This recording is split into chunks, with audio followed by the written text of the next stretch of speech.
오늘 우리에게 주시는 하나님의 말씀은 요한계시록 9장 1절에서 21절 말씀입니다. 봉독은 1절에서 6절, 13절에서 16절, 20절에서 21절 말씀을 봉독하겠습니다. 다섯째 천사가 나팔을 불었습니다. 내가 보니 하늘에서 땅에 떨어진 별이 하나 있는데 그 별은 아비소스를 여는 열쇠를 받았습니다. 그 별이 아비소스를 여니 거기에서 큰 용광로의 연기와 같은 연기가 올라왔습니다. 그래서 해와 하늘이 그 구덩이에서 나온 연기 때문에 어두워졌습니다. 그리고 그 연기 속에서 메뚜기들이 나와서 땅에 퍼졌습니다. 그것들은 땅에 있는 전갈이 가진 것과 같은 권세를 받아가지고 있었습니다.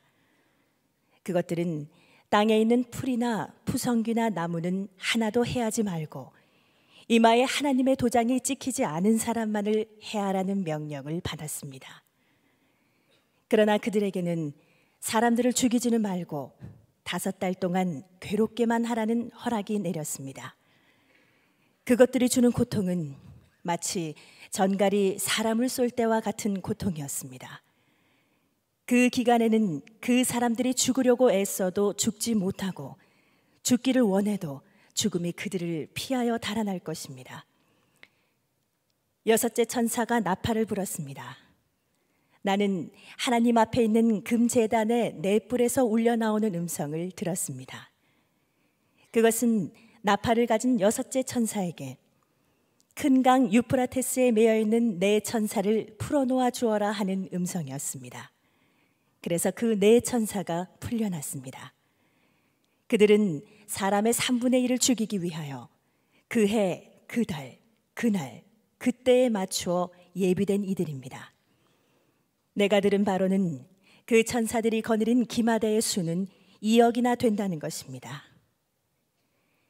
이런 재앙에서 죽지 않고 살아남은 사람이 자기 손으로 한 일들을 회개하지 않고 오히려 귀신들에게나 또는 보거나 듣거나 걸어다니지 못하는 금이나 은이나 굴이나 돌이나 나무로 만든 우상들에게 절하기를 그치지 않았습니다. 그들은 또한 살인과 점치는 일과 음행과 도둑질을 회개하지 않았습니다. 이 요한계시록 9장은 아주 무서운 하나님의 재앙으로 더 깊이 들어가는 장입니다.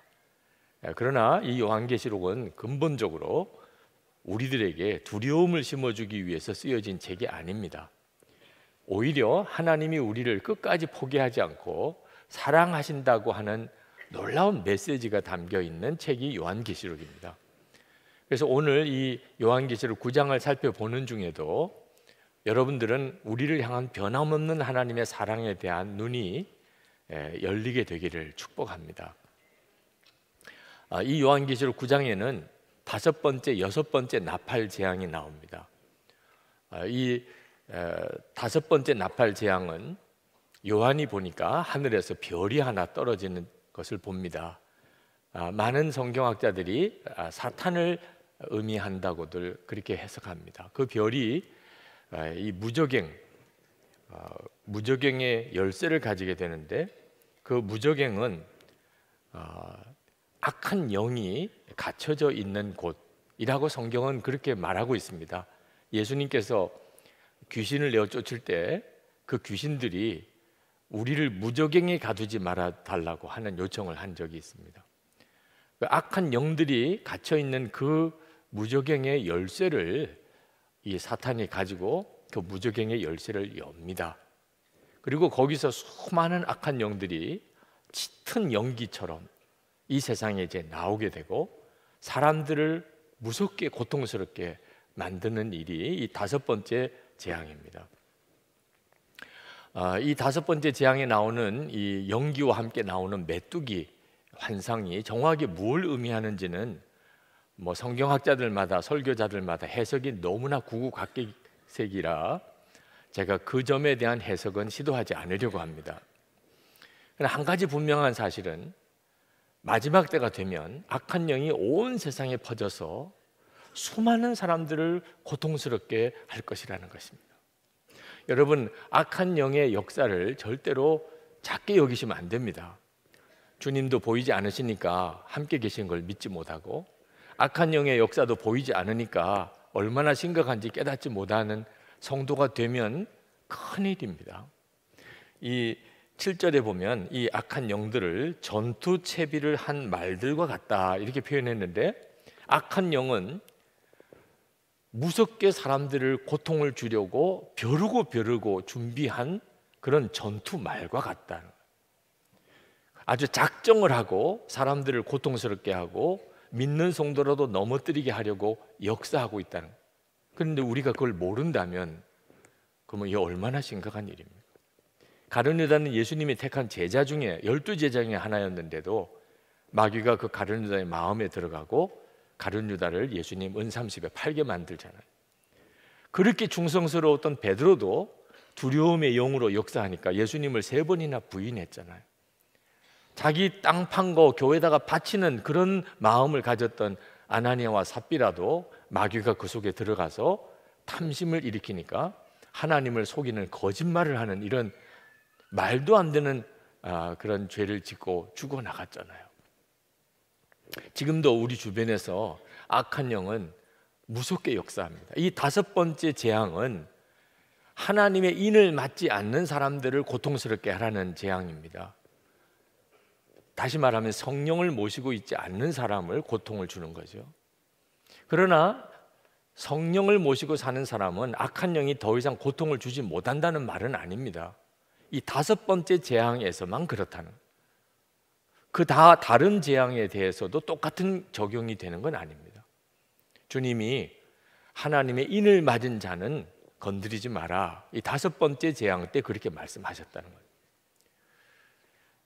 그러나 이 마귀가 그렇게 사람들을 고통스럽게 하는 재앙이 벌어지는데도 사실은 우리는 이 재앙 속에서 하나님의 사랑을 읽어야 합니다. 하나님께서 사람들을 고통스럽게 하되 죽이지는 말라고 하십니다. 죽이지는 말고 5달 동안 괴롭게만 하라. 그게 하나님의 명령이었습니다. 실제로 어떤 사람들은 차라리 죽는 게 낫다는 말을 하기도 합니다. 그만큼 힘들다는 거죠. 죽으면 모든 고통이 끝나니까 차라리 죽고 싶다고 자살의 유혹을 느끼는 사람도 많습니다. 실제로 어떤 사람은 정말 그렇게 느껴질 수도 있어요. 근데 여러분 잘 아셔야 됩니다. 하나님께서 죽이지는 말고 고통스럽게만 하라는 것은 사람을 더욱 괴롭게 하려고 하심이 아닙니다. 그렇게 느껴질 수도 있지만 여러분, 죽고 나면 고통이 끝난다는 도대체 그 근거가 어디 있습니까? 영생을 알지 못하고 그렇게 사는 사람들이나 그렇게 생각하는 겁니다. 죽고 난 다음에는 모든 은혜가 끝입니다. 지금은 그래도 아무리 흉악한 죄인이라도 하나님의 은혜 안에 있습니다. 그래도 지금이 견디기가 괜찮은 때입니다. 죽고 나면 그때는 정말 상상할 수 없는 고통이 시작이 됩니다. 그래서 하나님이 죽이지는 말고 고통스럽게만 하라는 겁니다. 그러니까 하나님의 뜻은 뭐죠? 그런 고통 가운데서 깨닫고 회개하고 돌아오라는 거예요. 하나님이 우리를 괴롭게 하신다면 이유는 하나밖에 없습니다. 빨리 죄를 깨닫고 회개하고 돌아오라는 거예요. 재앙이 무서운 게 아니고 하나님의 부르심이 귀중한 것이죠. 6번째 재앙은 더 무서운 재앙인데 2억 가까운 기마대가 이 지구상에 있는 사람 3분의 1을 다 죽여버립니다. 유브라데 강에 묶여있는 천사들을 풀어주게 되는데, 그러면서 2억 가까운 기마대가 나옵니다. 여기 2억은 많다는 뜻입니다. 상징적인 숫자죠. 무수히 많은 군대가 나타나서 사람들을 죽이게 된다는 거예요. 도대체 이게 뭘 의미하는 건지 해석하기가 또 구구각색이긴 합니다만, 그냥 우리는 이 6번째 재앙이 현실로 다가오는 것을 충분히 알 수 있는 시대에 살고 있습니다. 그전에는 이 지구상에 인구 3분의 1이 한꺼번에 죽는 이런 일이 가능한가? 그랬던 때가 있었죠. 지금은 얼마든지 가능하다고 생각합니다. 핵전쟁 일어나면 이 지구상의 3분의 1이 한순간에 죽는 일은 이제는 뭐 상상하기 어렵지 않죠. 그런 정말 두려운 일이 6번째 재앙 가운데서 일어나는 것입니다. 아니, 하나님이 사랑의 하나님이신데 어떻게 사람을 그렇게 죽일 수가 있나? 여러분, 우리가 회개할 가능성이, 회개하고 돌이킬 가능성이 0.0000001%라도 있다면 하나님은 심판하지 않으십니다. 하나님이 심판하시는 이유는 하나예요. 회개할 가능성이 없게 되는 경우입니다. 그러니까 회개하지 못한다는 것은 정말 무서운 일입니다. 실제로 오늘 말씀해 보면 사람의 3분의 1이 죽는 끔찍한 재앙이 벌어지는데도 회개하지 않는 사람이 있을 거라고 말씀하고 있습니다. 20절에 보면 이런 재앙에서 죽지 않고 살아남은 사람이 자기 손으로 한 일들을 회개하지 않고, 재앙이, 끔찍한 재앙이 일어나는 그 상황에서도 여전히 자기들이 믿는 우상을 섬기고 살려달라는 거겠죠. 그러면서 자기들이 저지르는 죄, 살인죄, 귀신에게 가서 점치는 죄, 남의 것 도적질하는 도적질죄, 음행의 죄, 거기서 돌이키지 않는다는 겁니다. 재앙이 무서운 게 아닙니다. 하나님이 그렇게 말씀하셔도, 하나님이 그렇게 역사하셔도 회개하지 않는 이 굳어진 마음이, 그거 진짜 무서운 것입니다. 죄를 짓고도 자기가 어떤 죄를 짓고 있는지 모르는 것이 사람입니다. 아유, 목사님, 그런 사람이 어디 있어요?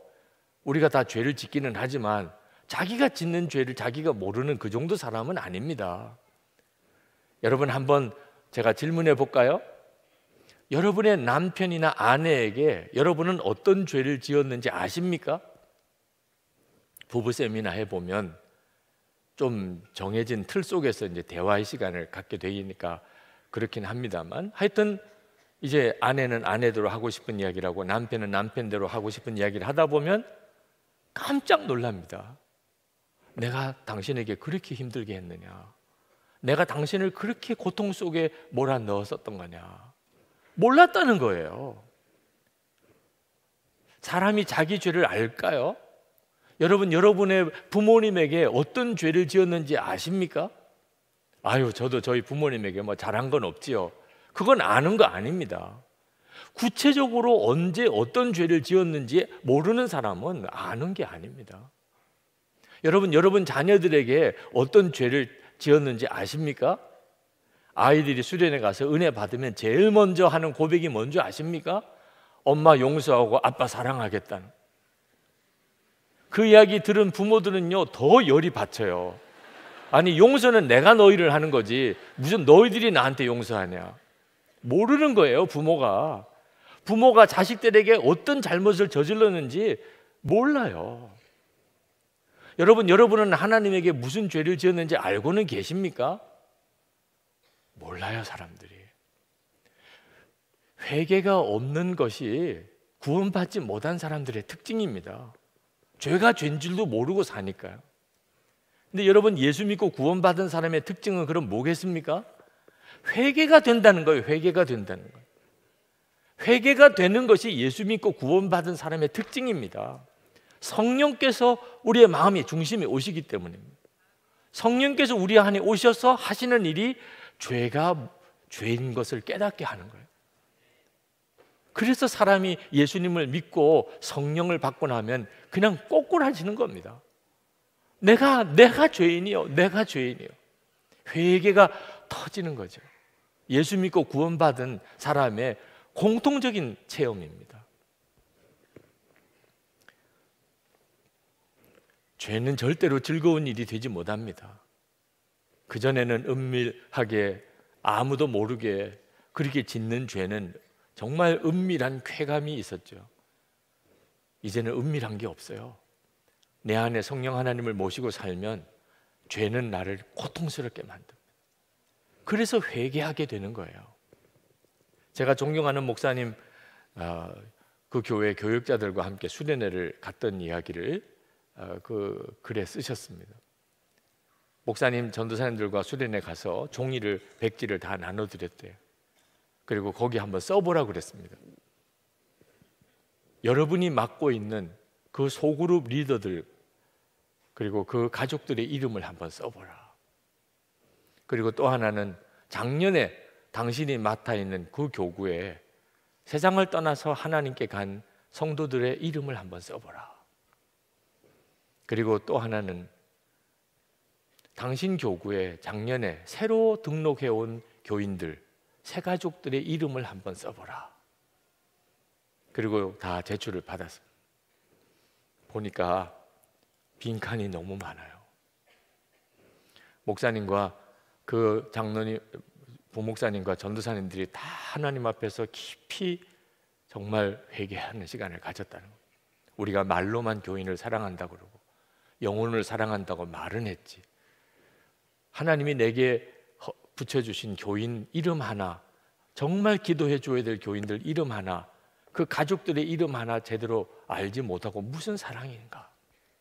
그래서 그 수련회 때 그 교육자들이 우리가 이제부터는 하루에 3번 언제 어떤 방법으로 하든지 하나님이 내게 맡겨준 교인들을 위해 기도하겠습니다, 그런 결단을 했노라고 하는 글을 쓰셨어요. 성령께서 하시는 가장 중요한 일이 우리가 진짜 회개해야 될 것이 무엇인지 알게 하는 것입니다. 우리 한국 초창기 성령의 역사가 일어나서 한국 교회가 부흥이 될 때 그 부흥의 핵심은 회개 부흥이었습니다. 그저 남하고 싸운 거, 누구 시기 질투한 거 이런 정도 회개가 아닙니다. 사람을 죽인 일,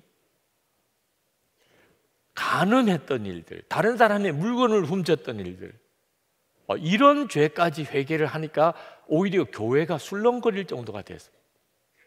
일본 형사들이 교회 예배 때 올 정도였어요. 왜? 미제 사건을 해결하려고.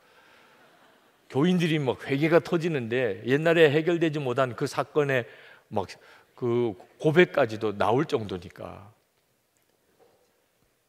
작골교회라는 교회가 광화문 옆에 있는데 지금은 자교교회입니다.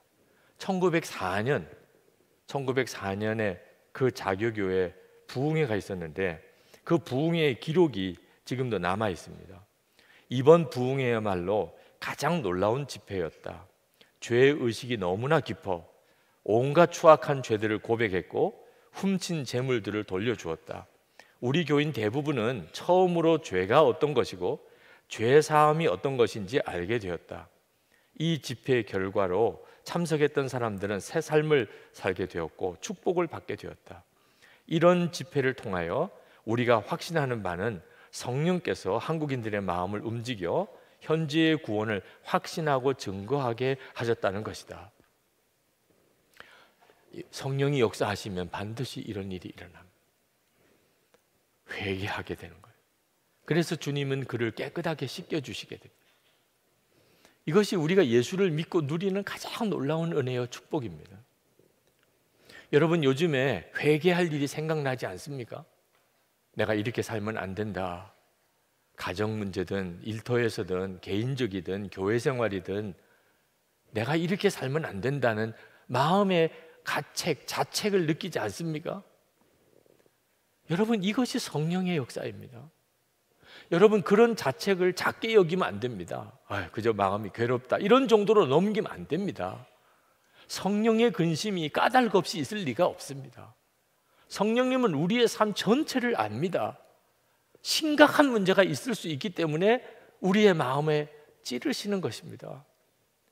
여러분의 마음에 성령께서 회개케 하시는 일이 있다면 반드시 회개하고 거기서 돌이켜야 합니다. 이것을 주저하시면 안 됩니다. 나중에는 회개할 마음도 없어질 때가 옵니다. 우리의 영은 쉽게 굳어져 버립니다. 마태복음 11장 20절에 보면 예수께서 권능을 가장 많이 행하신 고을들이 회개하지 아니하므로 그때에 책망하시되, 예수님이 행하시는 기적을 생생히 눈으로 보았는데도 그런데도 자기들의 죄를 회개하지 않았다. 예수님이 기적을 왜 보여주셨느냐 하는 거예요. 하나님이 살아계신 것을 알으라. 하나님의 말씀에 이제는 진짜 귀를 기울이라. 그리고 회개하고 돌아오라는 거예요. 그런데 기적만 보았지 회개는 안 하더라. 그래서 하나님 주님이 무섭게 책망하셨다. 여러분, 지난 2주간 호세아 말씀 기도회를 했는데 그 호세아 말씀 기도회에서도 호세아가, 선지자 호세아가 그렇게 안타깝게 외쳤던 것이 뭡니까? 돌아오지 않는다는 것, 회개하지 않는다는 것이었어요. 호세아 9장 17절에 그들이 듣지 아니하므로 내 하나님이 그들을 버리시나니. 하나님이 도대체 우리를 왜 버리시겠어요? 듣고 돌이켜 오지를 않으니까. 호세아 11장 7절에 내 백성이 끝끝내 내게서 물러가나니 비록 그들을 불러 위에 계신 이에게로 돌아오라 할지라도 일어나는 자가 하나도 없도다. 이것이 호세아 선지자의 애통함이었어요. 이런 상태가 무서운 겁니다. 한국교회 부흥회 때 윌리엄 블레이어라는 선교사님이 속히 예수를 믿으시기 바라나이다. 한국교회 그때 당시에 부흥의 현장에서 일어났던 일들을 기록한 책입니다. 그런데 그 책에 보면 회개의 역사가 막 일어나는 중에도 회개를 안 하는 사람들도 있었다는 거예요. 분명히 마음에는 가책이 느껴지는 것 같은데 입으로는 절대로 회개를 안 하더라는 거예요. 그런데 나중에 가서 보니까 그 사람들이 그 지역에서 가장 사악한 죄를 짓는 사람이 되어버리더라는 거예요. 회개 성령의 근심을 주셨는데도 회개하고 돌이키지 않으면 그러면 정말 무서운 일이 벌어집니다. 그게 심판인 것입니다. 도대체 예수 믿는 사람이 이렇게 많은데도 우리나라가 왜 이 모양인가 탄식하는 사람들이 많습니다. 홍정일 목사님 은퇴하셨습니다만 참 마음 아픈 이야기를 하시더라고요. 대학생 시절에 예수 안 믿기 때문에 문제지 예수 믿는 사람만 많아지면 우리나라는 천국 같은 나라가 될 수 있다고 확신했대요. 그래서 그때부터 하여튼 전도하는 일에 열심을 다했어요. 하나님, 이 땅에 이 나라에 1000만 성도를 주소서. 하나님, 우리나라 방방곡곡에 예배당 없는 교회는 없게 해주소서. 그런데요, 그게 이루어졌어요.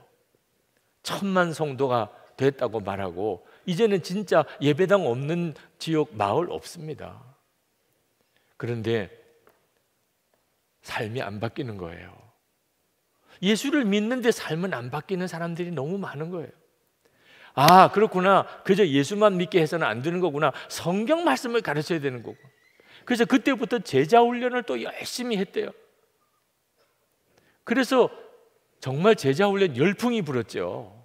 그런데 한국교회 교인들이 성경하는 지식은 엄청나게 많아졌는데 여전히 삶은 안 바뀌는 거예요.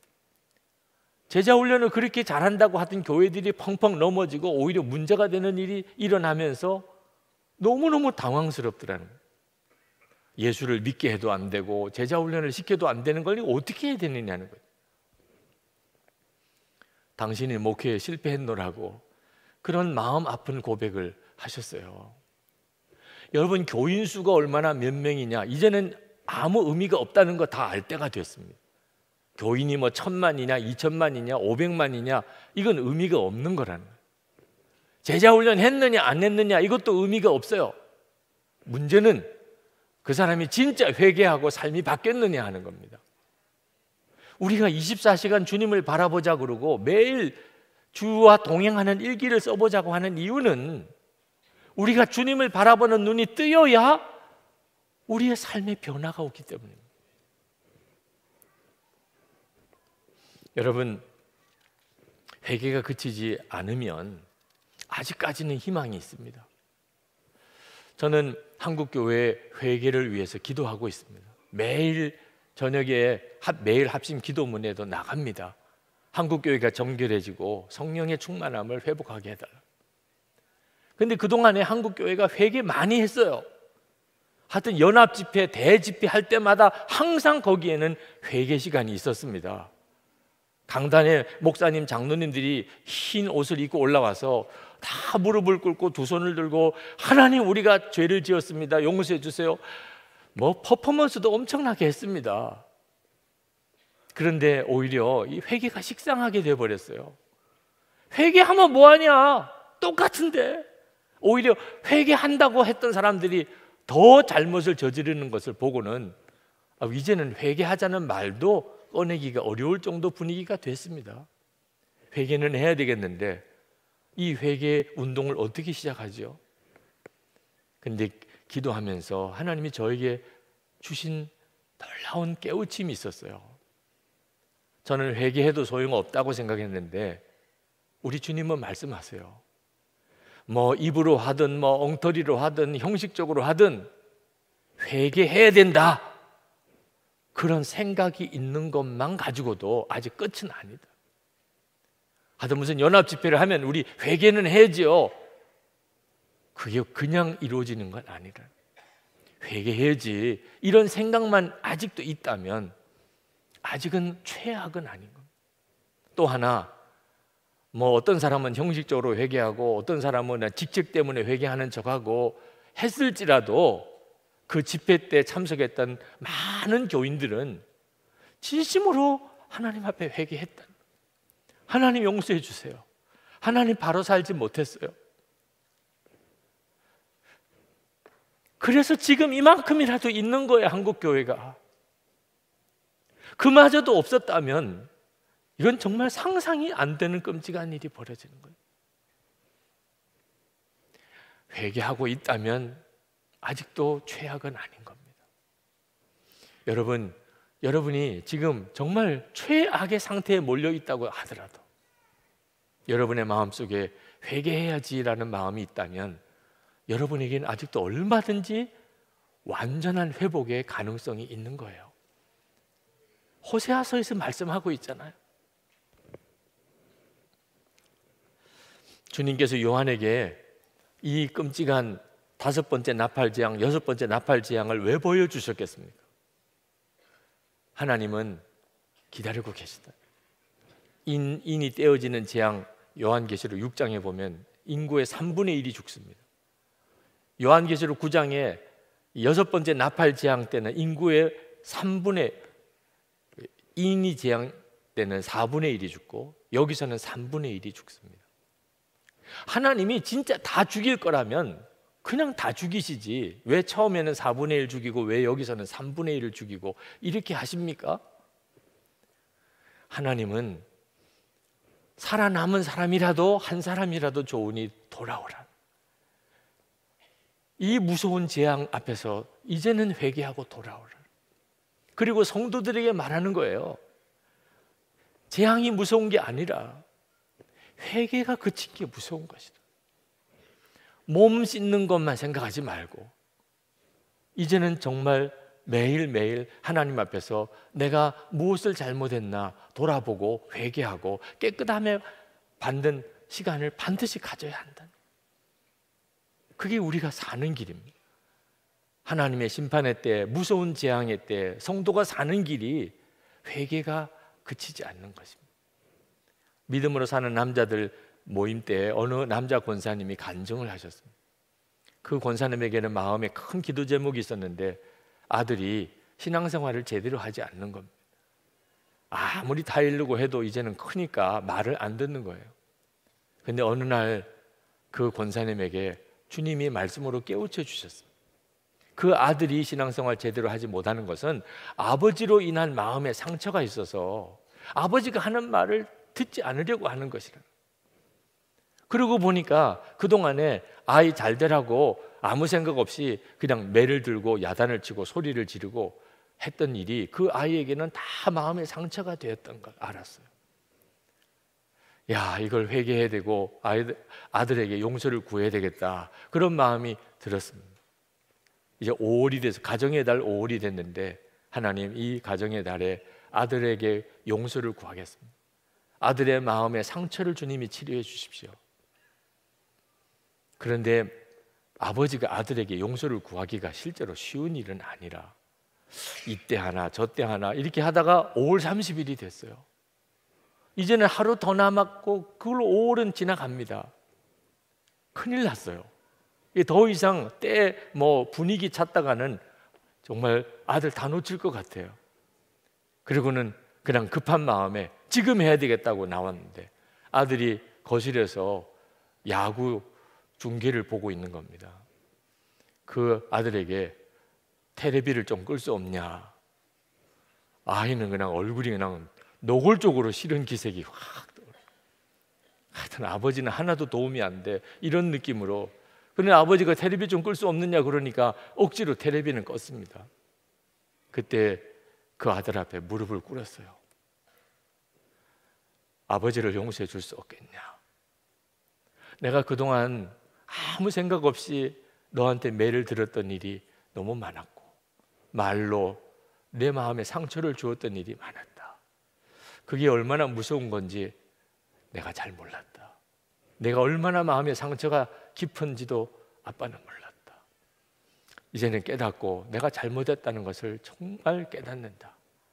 용서해줘. 아빠를 용서해줘. 이 아들은 울면서 용서해달라는 무릎 꿇고 우는 아버지를 보고 너무 당황한 거예요. 그런 아버지가 아니었는데. 그리고는 그 아버지, 무릎 꿇고 있는 아버지의 손을 잡고 내려와서 그냥 아들과 아버지가 같이 통곡을 하고 울고 기도를 하게 된 겁니다. 간증을 듣는데 그냥 가슴이 오그라들더라고요. 이게 결말이 어떻게 갈지. 테레비 끄라고 할 때는 정말 이거 이렇게 하면 안 되는 건데 이런 생각도 들고.